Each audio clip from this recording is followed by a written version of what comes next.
Louders, October is LGBTQ+ History Month, and today, the day we're making this video live, is National Coming Out Day. Because this is a special occasion, we wanted a special guest for today's video. This guest does something that I know I can't do, nor a lot of people. He's a global lecturer. His name is Greg Baird. He has been giving lectures to thousands of people across the country, to colleges, companies, and gatherings of all kinds, spreading awareness and education of the LGBTQ+ community. One of the things he says is we all have the ability to be the voice of change. And today, we want to show you how Greg's voice has been changing lives for the past few decades.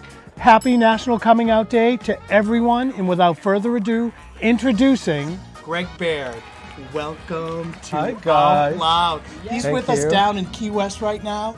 We are so excited to have him here, and even more excited for you to learn more about him. So I'm thinking to myself, you don't just wake up one morning and say, true. I'm going to be a global lecturer. So why don't you tell our viewers how you got into all this? I, like a lot of people, when they go to college, they belong to like an LGBT group, and the group I belonged to was called Gay Lesbian Association for Student Support, GLASS.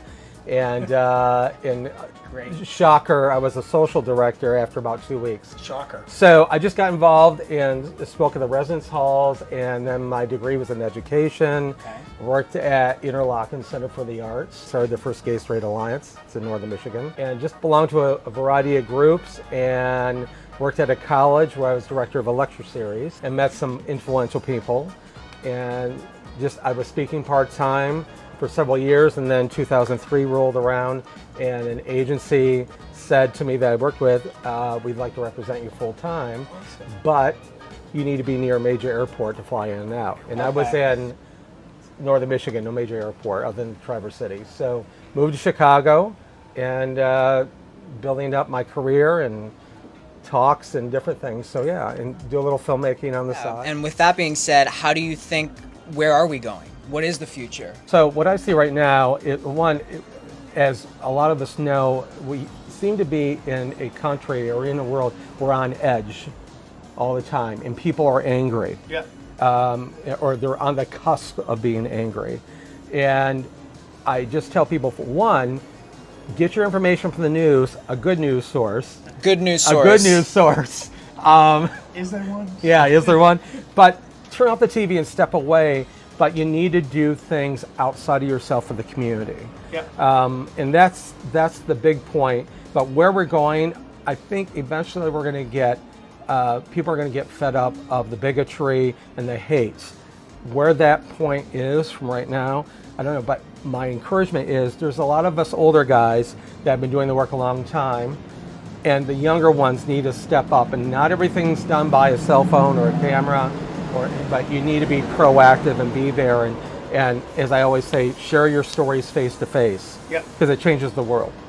And I'll speak from my own generation. We need to appreciate and give thanks to the generation that came before us, who paved the way, because I can walk down the street holding Brian's hand now and feel okay. And we remember those days where it was like, okay, you might hold a hand, but then you're kind of like looking around. Yeah. But things are changing, and I know some people are discouraged, but you really need to be out there. And I always say, if you don't understand somebody that's transgender or non-binary, educate yourself. Have a conversation with somebody that is. Yeah. You know, absolutely. That's how you learn. Don't just say, I don't get it, because I get that from a lot of people. Right.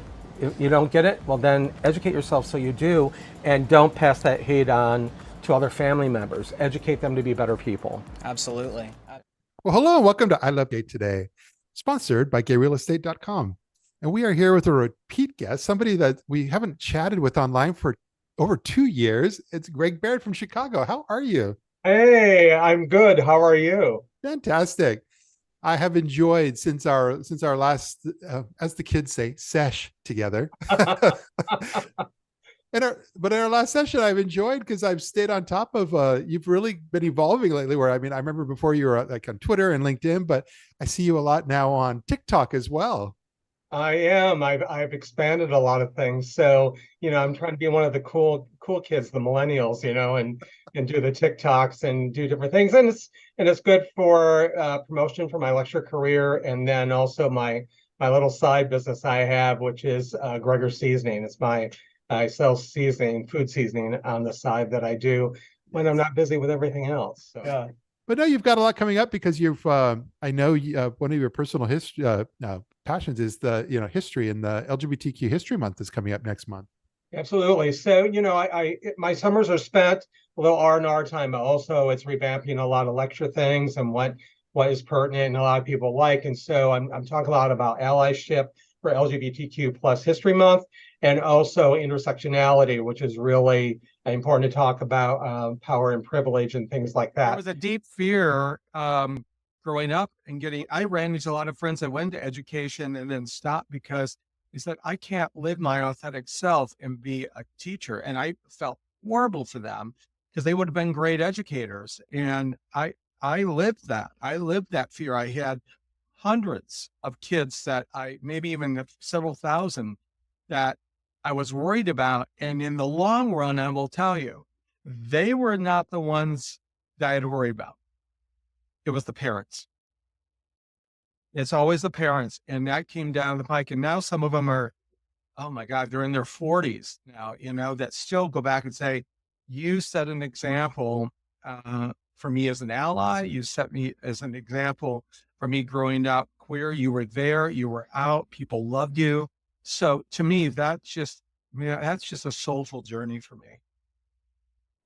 Reminds me of, what MLK always said about people that are for peace need to organize as effectively as those who believe in war or want war, right? And I think that is so true. And you're doing that. So that's really powerful. And you said that you think storytelling can even change policies. Oh, absolutely. So yeah, can you talk a bit more about that?